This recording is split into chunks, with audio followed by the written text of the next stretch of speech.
For RED users, we're focusing, and we're in the demos today, on RED integration on the Nucoda software platform. And the big benefit is direct support, native support for R3D files. What this means is that RED users, once they've shot something, we can be involved both on the front end and the back end of editorial with our system. So immediately after shooting, they can bring the R3D files onto the Film Master system and extract the material at whatever quality level they would like to. They can then apply sort of a base color correction grade to that. From there, generate material that's going to go into offline editing, whether that's QuickTime or DNX HD material if they're going to an Avid.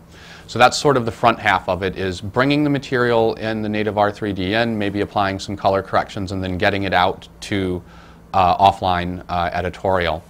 And then we come into play at the back end as well. Once editorial's finished, we can take an AAF or an EDL back into our system, conform the R3D files, extracting just the parts of those files that we need for those cuts, so we don't have to re-extract the entire thing, and essentially conform the finished product, the finished project at, again, whatever quality resolution you've selected. So for instance, you may have done a 1K or an HD resolution for your offline, but you want to do 2K or 4K for your final material. So when you conform, we can extract then from the R3D files at that final resolution, and then go on with sort of normal color correction and finishing tasks.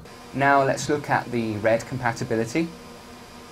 So I'm going to go and I'm going to make a new project, and the first one I want to do is like that first slide I showed you, which is the idea of using this tool as an offline preparation tool.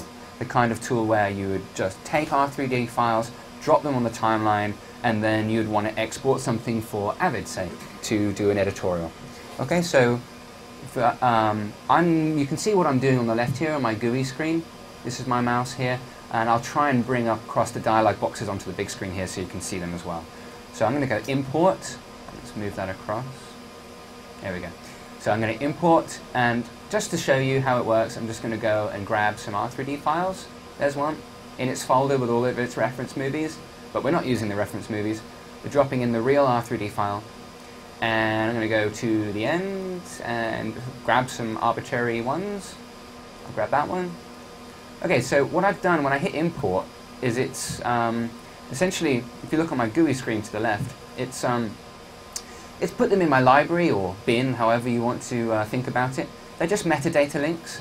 So if I select all of them and just make a new timeline, we call a composition, you just want to grab them and drag and drop and put them in. Okay, so straight away, I know it sounds silly, but sometimes it's not as easy to work with RED files like that. You have to do some conversions, or you have to wait. We've just dropped them in the timeline, and we've got real-time compatibility. So that's really cool. So we're using the latest SDK to work directly natively with R3D files. And this is not the full resolution. This isn't the 4K. This is a quarter resolution. And that's what it does immediately. That's how I've got it set.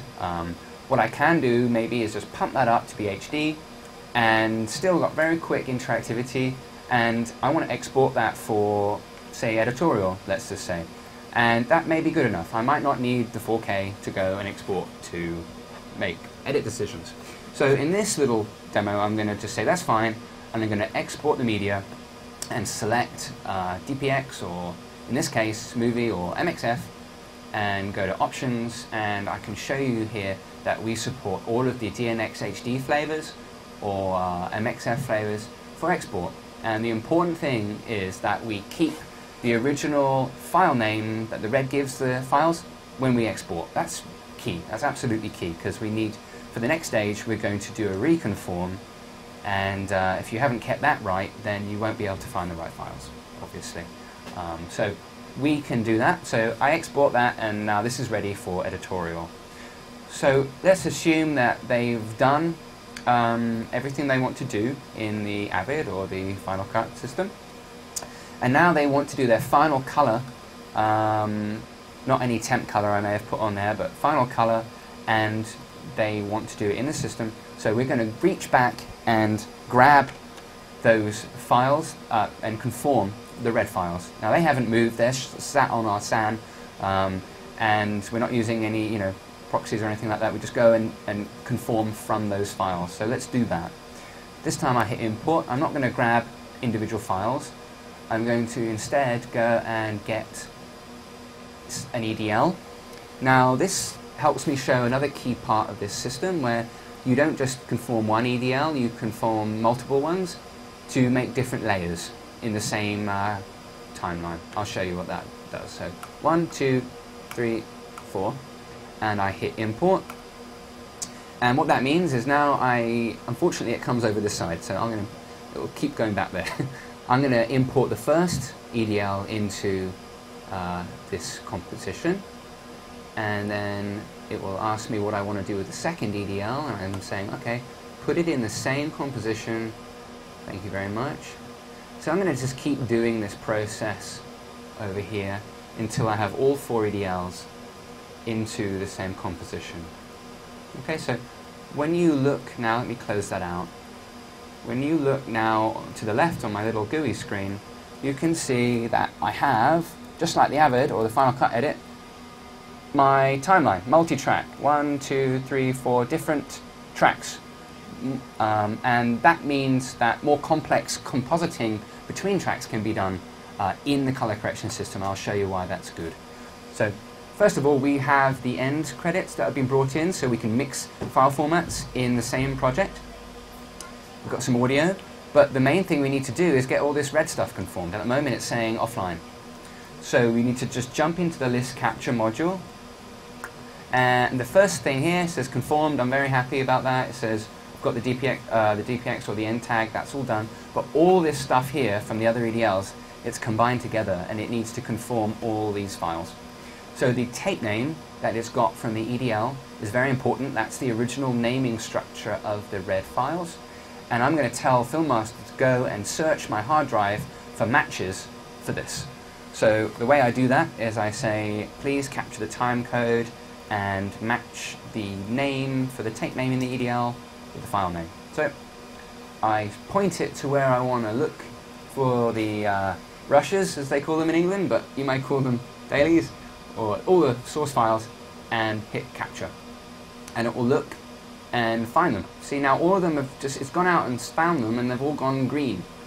So let's just check down here to see if it's all good.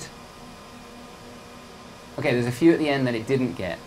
Now if you look at their time code, you'll see most of these time codes are like 4 hours, 7 hours, 8 hours, but some of these at the bottom are different, they're like 1 hour, so maybe they use the time of day time code for this or something else.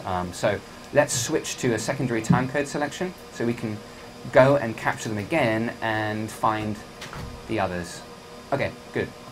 So you can make adjustments like that. We support both time codes that are captured with the red camera, and we've conformed everything. Well, we've found everything. Now we just hit this little conform button and we see a conform.